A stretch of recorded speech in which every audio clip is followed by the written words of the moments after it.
Hello, it's Patricia Warby, Alchemy Therapies here, and today I want to review a book, which is Terence McKenna's Food of the Gods, subtitle A Radical History of Plants, Drugs, and Human Evolution. Now, I think it's very well titled, and you will find, I think, that this cover has been reworked recently, but this is a 1999 reprint. Okay, so this book is it's over 25 years old. Okay, which why am I reviewing a book that's 25 years old?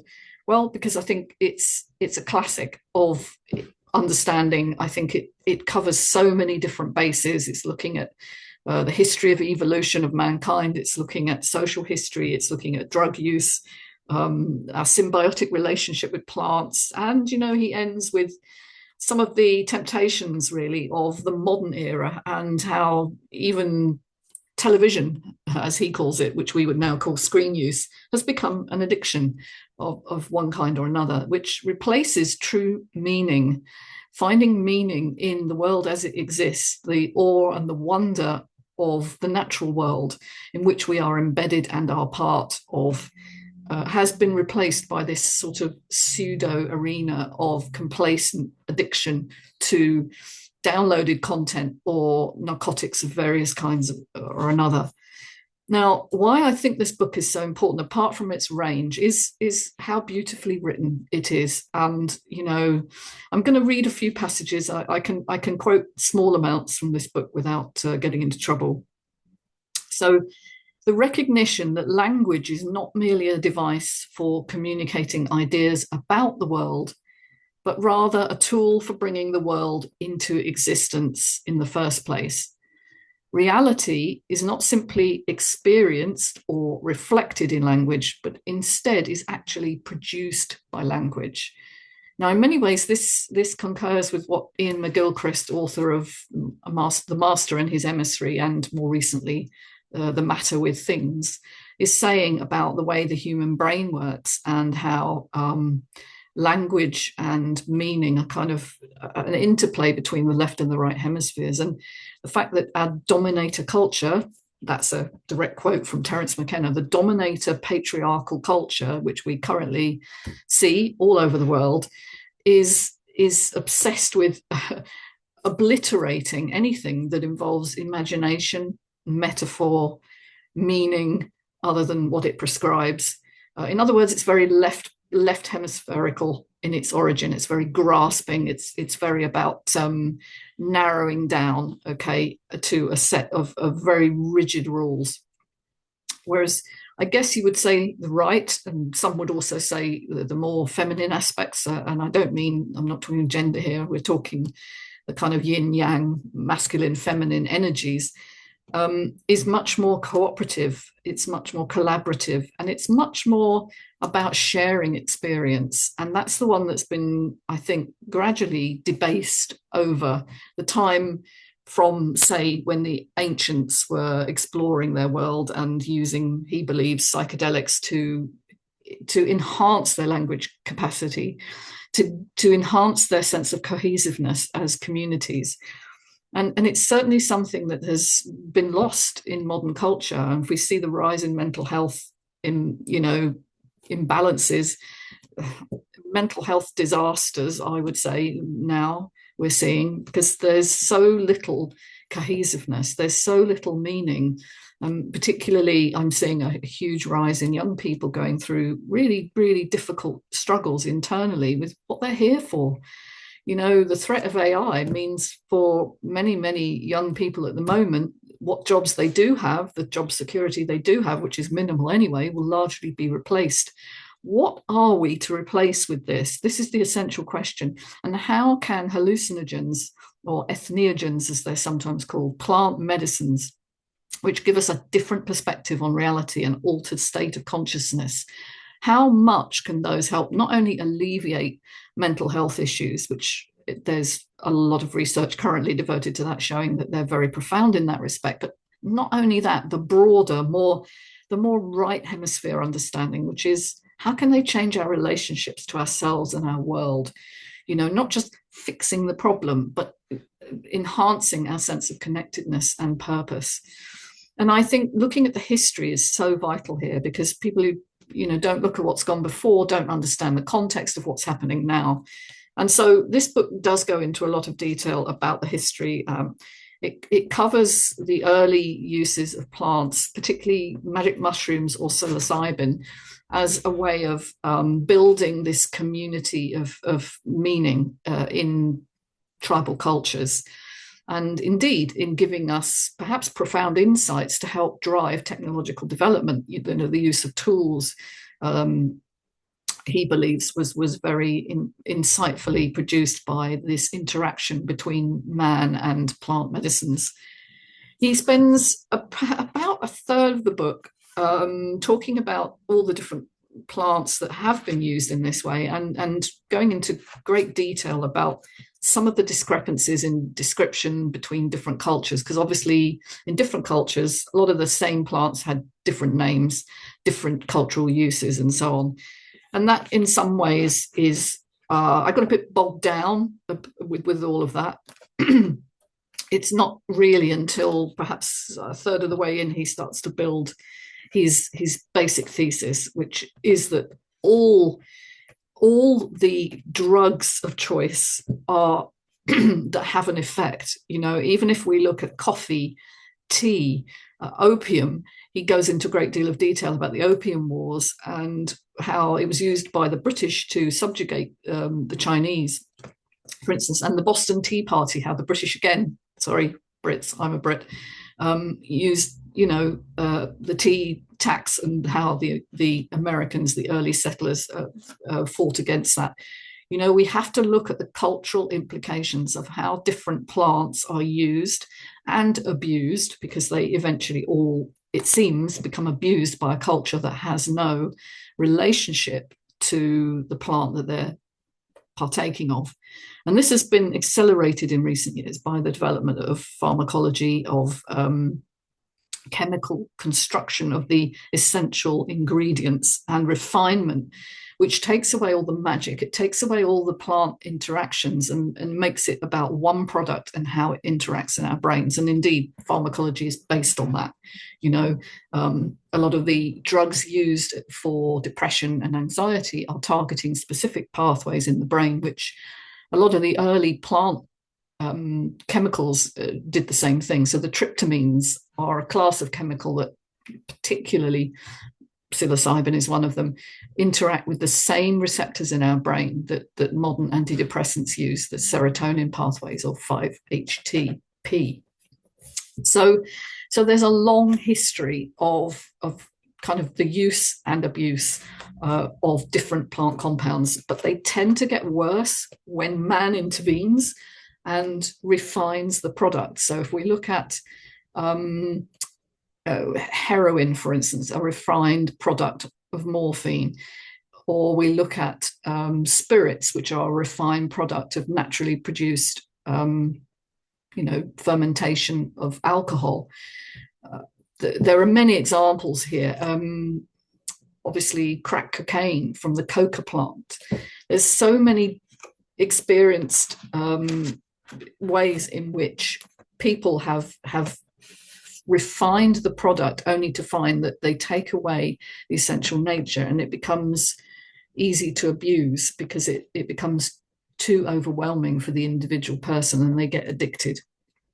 So I was quite surprised. It covers tobacco, obviously, very obviously. He ends on some very interesting understanding of how, television, which he obviously written 25 years ago, television was the dominant form of putting across information to the masses. And it's no surprise that came after the 60s counterculture revolution to a large extent. Today, we would say screens and downloaded content is also part of the drug culture, absolutely, because you get addicted, you absolutely do. What's a box set, a binge watch, other than an addiction? Okay, so I think it's very, very far reaching in its implications here. But if hallucinogens, if plant medicines offer us anything, it's a view of another possibility, another world which could unfold if we became aware of, paradoxically, both our own vulnerability but also our own remarkable ability to transcend the limitations of our physical bodies and to rework a lot of the beliefs and structures that have held us prisoner for so many years. And I work in that arena. I help people to overcome the limitations of their culture or their family structures that have told them who they are and what they want, and ask the question of themselves, who is it I'm here to be? And I think some of these plants do facilitate that process. Many of you will know I've experienced that myself recently, which I've documented in a separate playlist, of transcending my individuality, the I, the ego, and finding myself completely immersed in a web of interaction of which I am a tiny and insignificant part, but nonetheless I have a responsibility to do something of meaning, to do something valuable with my life. And I hope I help other people to come to that decision for themselves and that conclusion, and to overwrite maybe their past programming. So it is what he calls the transcendent other, coming into transcendence, transcending the program of what you learned about who you are. And, it enables you to connect with a world of information that lies beyond the individual brain. The dominant culture will tell you that we're just thinking machines. We're here to enact technological innovation, to go through our life getting all the things that we're told are important, a house, a job, a car, a partner, having children, and then getting old and dying. But there's so much more to life than that. I think understanding that we actually have a higher state of being than that, we can connect with it. Sometimes that happens in ordinary states of consciousness through extreme stress or trauma. I myself have experienced that after having an eye injury and then being given pain relief. It may have also been the pain relief, but certainly I was aware of being completely free floating, and so grateful to be here and experiencing life at that level. Now, that doesn't last for many of us, and that's why repeated exposure to these plant compounds is very tempting. And in the past, they would have been balanced. They would have been produced in a culture that respected them, that had awe for them. What we see with modern drug culture is that it's been divorced from its environment, and it's largely controlled by drug cartels, and it has to be said, with a large proportion of government involvement. You have to ask yourself, why is tobacco, alcohol, coffee, why are they socially sanctioned and certain drugs are not, like psilocybin, magic mushroom? Why is it that we have this bipartisan approach that one plant is okay and one is not? And the answer is largely it's political. If something encourages agreement with the status quo or keeps people in addicted states that prevent them from asking the important questions about who they are and what they want and the kind of world we want to live in, then, they're likely to be government sanctioned. If, however, there's a drug that threatens the status quo and allows people to transcend ordinary limitations of thought and being, they're likely to come down the hardest on. And that's what's happened with many of the plant medicines that we see are being investigated now for research purposes. And in fact, LSD was a research drug initially. Initially, it was developed to help women in childbirth and to help labor pains, believe it or not. But then it got refined, and it was taken on by the psychiatric community who wanted to help cure alcoholism, which was a scourge throughout the 20th century, but particularly after Prohibition. And so it's basically been used as a tool to help people overcome some of the addictions that still to this day cause so much ill health and devastation of communities. He covers also the deliberate development of crack cocaine as a means to control Black communities in the US during the 60s by the CIA and so on. Now, I have no doubt he's researched that, and that's probably true. But it is astonishing to realize that this is all totally controlled. And now look, the answer, I guess, is in a personal questioning of that and an evocation of a greater reality, what it is we could be if we denied the dominant culture, which is, largely driven by greed and the assertion of money as the only source of meaning. How could we indeed find paradise regained? That's the title of one of his chapters, chapter 4. How could we find that meaning elsewhere? Well, we could investigate for ourselves and refuse to accept the dominant paradigm. I think it's a very important moment. We're at a crux, we're at a turning point. A lot of the things that I'm actually investigating at the moment are showing us that.